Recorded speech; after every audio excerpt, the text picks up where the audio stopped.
for today's ganap nga mga mare, bali magko-commute nga ako kaya ako'y nag-tricycle na laang at wala ngang kakaon sa akin at ang aking si Puso ay nagbabantay sa ospital sa kanyang tatay. Bali 1 linggo na nga siyang hindi nakakapasok kaya naman yung kanyang mga alagang talong ay pinagpiestahan lang naman ng mga uod. At buti na lang talaga ay hindi pa ganun ka-traffic kaya hindi ko pa problema sa ngayon. Yun nga alang mga mare, ako nagka-problema yun sa mahabang blockbuster na pila. Pila nga ng jeep pa uwi dito sa Nagcarlan.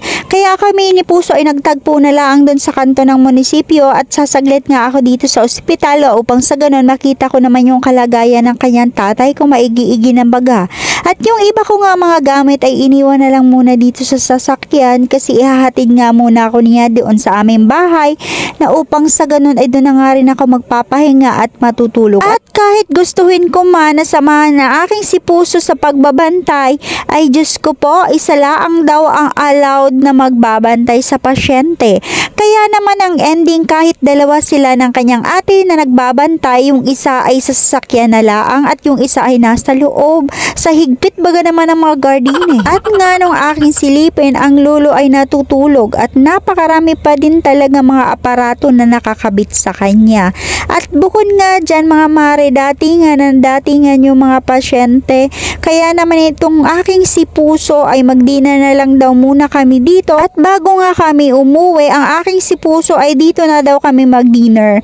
Bukod nga daw sa masarap na dito sa Bambis ay lutong bahay pa. At pagdating nga naman namin dito ay wala naman ibang kumakain ay kundi kami laang at nung tumagal-tagal nga dagsa na rin talaga ang tao. At bali dumating na nga din agad yung 4 season drinks na order namin ni Puso. Baling sarap din naman talaga nito. Isa nga sa binabalik-balikan namin dito. At hindi na nga rin gasino nagtagal isinerve na sa amin yung aming mga order. At sa akin nga ay pork steak at para naman kay Puso ay chicken steak na nakalagay pa nga siya sa sizzling plate na kung saan in-overload na nga namin kaya may kasamang chop suey. Mga mare, busog na busog ka naman talaga sa worth 180 pesos. At dahil busog na nga kami uuwi na at ako'y magpapahinga na mga mare. Yan lang naman for today's video. Maraming salamat sa inyong panonood at sa inyong pagsubaybay. Mabalos!